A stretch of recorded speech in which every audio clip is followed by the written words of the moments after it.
Hey y'all, it is Glam Game Rebecca, and in today's video we are doing another video that I should have recorded like on the 12th. This game is no longer on sale like it was back when I initially pulled the information, so I have corrected everything so the description box will be accurate when I do upload this video.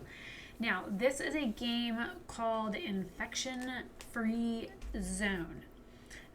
It is a early access game. It just launched on the 11th, which is why I was trying to get this out sooner rather than later, but because of health issues and whatnot, my surgery was on the 10th. I did not have time to get this out, and so I have some time to get this recorded now, and I figured I would record it. So let's jump into this. This is Infection Free Zone. There it says, choose any real region from the world. Choose your base of operations, then rebuild and readapt the building around you to create a self-sustaining settlement. Take charge of a group of survivors from your city, and when the night falls, defend the zone from the infected. So kind of like fighting off zombies or vampires. It says all reviews are 6,214, mostly positive. The release date was April 11th, 2024. Again, this is early access. This is not a full launch. The developer is Jutsu Games. Publisher is Games Operators. It says this is early access, base building, post-apocalyptic, and 3D. The game is currently retailing for $24.99. You can get some bundles for some discounted prices, which I do have the information pulled. I also grabbed the information for like their social medias and their websites and whatnot. And they even have a Discord. There's a negative review there. We'll get into these in just a minute. Let's go look at the trailer, because there's a few of them.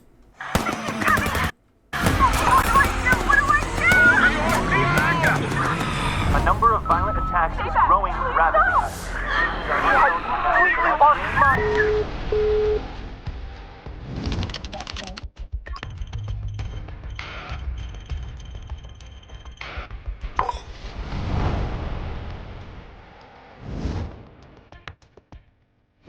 Ready for action.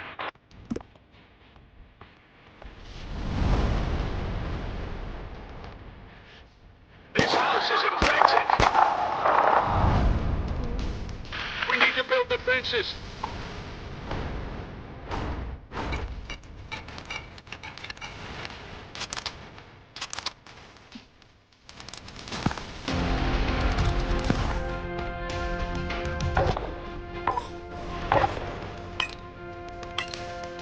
Construction complete.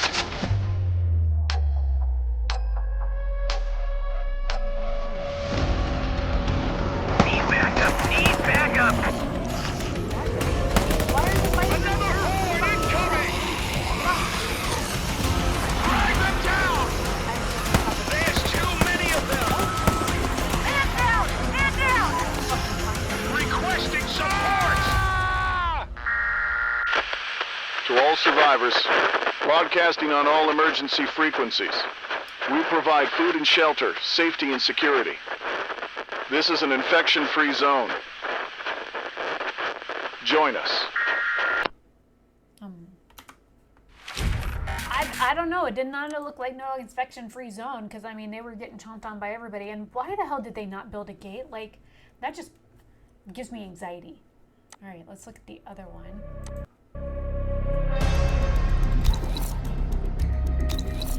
Get up, everyone!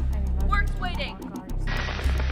To all survivors, seek others and rebuild. Construction complete. Also, what is the log of these? They define buildings can't define walls. I have a bad feeling about this. To all survivors, this is an infection-free zone. Did you not put a gate up? Join us.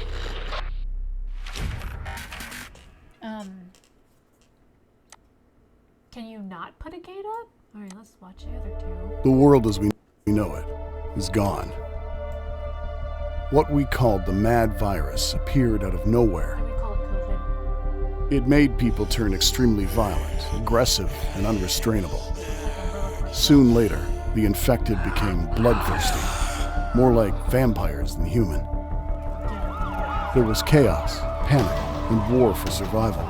Desperate people were just as dangerous as the virus itself. Even our loved ones could become a threat. The infection spread quickly throughout the entire globe. Every region, every country, every city. Drastic measures were taken to get rid of the infected, but they all failed. The last chance for those who seemed immune was to hide in underground shelters, ones that we improvised in garages and basements, loaded with food, water, and air filtration systems. These were the places where we survived, sealed from the outside. For so long, we waited for any signal, any info that a cure had been found, or the situation stabilized. Instead, we listened as the world grew quiet. Infrastructure needs maintenance for a reason. Our resources were becoming depleted. Life support systems were failing. And just as we were losing all hope, we received a distant call. To all survivors, the infection is in decline. Seek others and rebuild. This was the impulse we needed. There were others out there. We could come back to the surface. No more hiding. From the ruins of the old world, we will build our new home.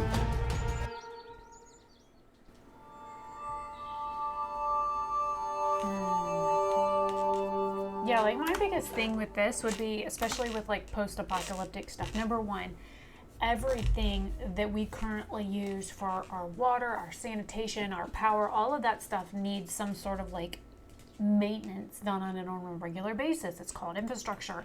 And without people to maintain those things, certain things break or wear down over time. So how are they having like power or running water or anything like that when people were underground and hiding? That's the whole thing with like the whole Raccoon City stuff with all of the Resident Evil stuff. That was one thing I never understood about those, was that, you know, they were building these cities underground, but who was maintaining the shit above the surface? Like, who was maintaining all of that stuff? How were they keeping that stuff running? I always question that. So, my thoughts for another time. All right, let's see the last one. Oh, this is probably For the zone! it's probably like more than that. Building clear. Receiving. Greetings, survivors. This is Ian, the main narrator of the Infection Free Zone team, and today I'm going to share some gameplay with you. Infection Free Zone is our upcoming post-apocalyptic city builder game, played on real-world maps. That means you can select almost any real region to play on, including your closest neighborhood, to utilize your knowledge of the region. It all starts with choosing the perfect location for your HQ. This is the center of your operations and the living place for the core citizens. It's also your first major warehouse, where all the obtained resources are going to be stored. What's the main difference between Infection Free Zone and other city builder games is how new buildings are constructed. Instead of building them from the ground up, we rather adapt existing buildings for new needs, to create shelters, warehouses, production buildings, and so on. Still, even if you don't have to build your zone from nothing, you need certain resources to conduct the adaptation. Remember, 10 years have passed since the infection started, and many structures are ruined. Your citizens have to replace certain broken parts, but also need to reinforce the whole thing so it will allow some protection against the infected. Your citizens divide into two categories: civilians and squad members. Civilians are meant to be your usual worker units that help with gathering resources, adapting buildings, and building new ones from scratch. It does look interesting. I might be interested in playing this. I don't do zombie stuff, but it does look interesting. But not for $24.99. Maybe if it was like 70% off, I'd buy it. And again, Jason and I just talked about this last night, night before last, about how neither of us buy games full price anymore. We always buy stuff on sale, because unless it's something that I really want to play, I don't buy stuff full price anymore. Now, we did just pick up Frostpunk 2 because, and I got thinking about that, and that was something I was going to look up. We were trying to figure out how long we'd been playing it. He's like, do you realize that Frostpunk has been out for like 5 years? I'm like, 5 years? Wait, what? So I was like, well, I don't even know when I picked it up. So I figured I'd pull it up and look. I know I got it from Epic. All right, here it is right here, Game Receipt. June 4th of 2021 is when I picked up Frostpunk.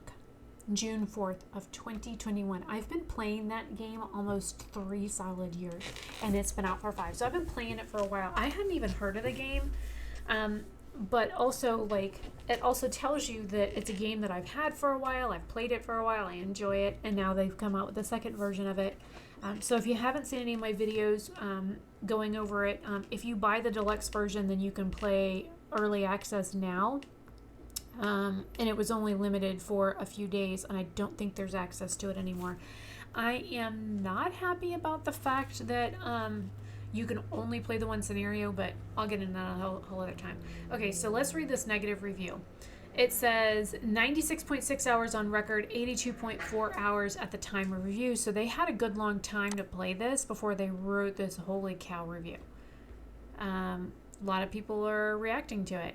50 people found it helpful, so it must be pretty on point. It says, as you can see, I've logged quite a few hours in this game, which is definitely evident.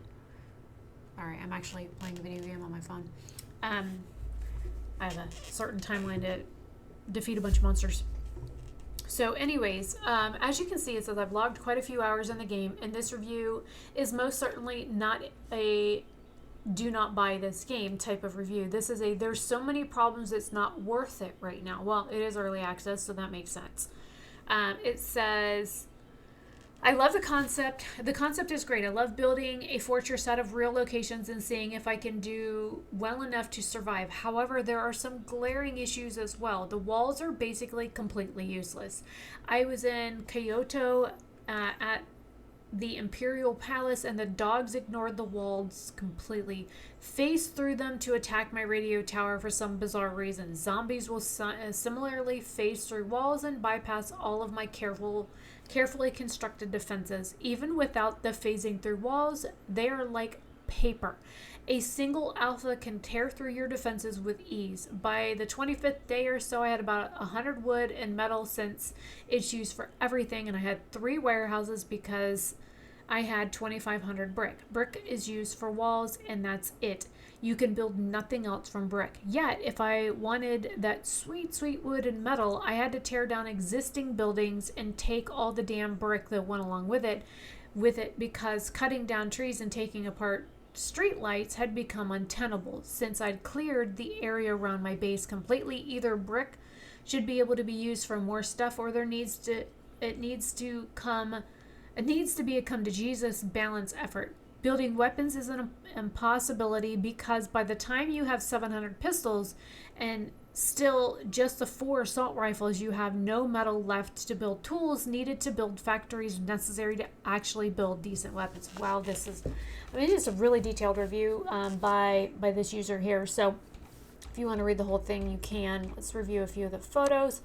It does look interesting. It's like I said, it's something that I would consider, but probably not with all the negativity that it's got. I clicked it, but I didn't click the other thing. I like the fact that it's real world, like, locations and stuff. Don't really care for the zombie vampires, but I mean, it is post-apocalyptic, and that is kind of to be expected with this kind of scenario. I like the fact that you don't just start off with absolutely nothing, and that you can build up your defenses and stuff. Also, the walls look like they're made out of wood, but the review said they were made out of brick, and that you could only use brick to build that stuff, which is, kind of lame if you ask me. But also the fact that they're able to just wander through the walls, that explains why it looked like they just were not effective. If they can phase through the walls, that makes complete sense. Also, if you've got people on the roof shooting these motherfuckers and they're climbing the buildings, I'd be shitting myself too, because I'd be like, help! I'd be running. Because you would think being high up and stuff that you would have some sort of like height advantage. You can just sit up there on the top and pop people off. But if they can just scurry up the walls like it's nothing, then that's also terrifying. So I can see where there'd be some upsides and some downsides on this. So leave your thoughts down below. It looks like Badger has this game. Oh no, Badger wants the game. So, and I've played several games with Badger over the years. And it's funny that it says that this game is similar to Against the Storm, which this game does not look like anything like Against the Storm at all, because I actually play that quite a bit. And just to show you, let me click on this. Oh, actually, I don't have to click on it. It says 95 hours on record, and that's just since I bought it a few weeks ago. So that tells you how often I've played that game or how long I've played it. I really kind of enjoy it. So,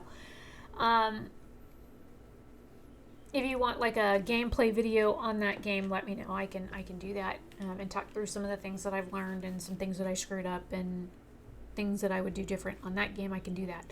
But with this one, I think it would be one of those wait until they develop it more, because it is early access. Maybe they're still building it. But then again, some games will stay in early access forever, so you just never know. So anyways, I am Blaming Rebecca. If you like this video, give it a like. Leave your thoughts and comments down below. I think if it was on sale, I'd probably pick it up and try it out just to see, because I am curious. But not for full price. So anyways, I'll talk to you guys later. Bye.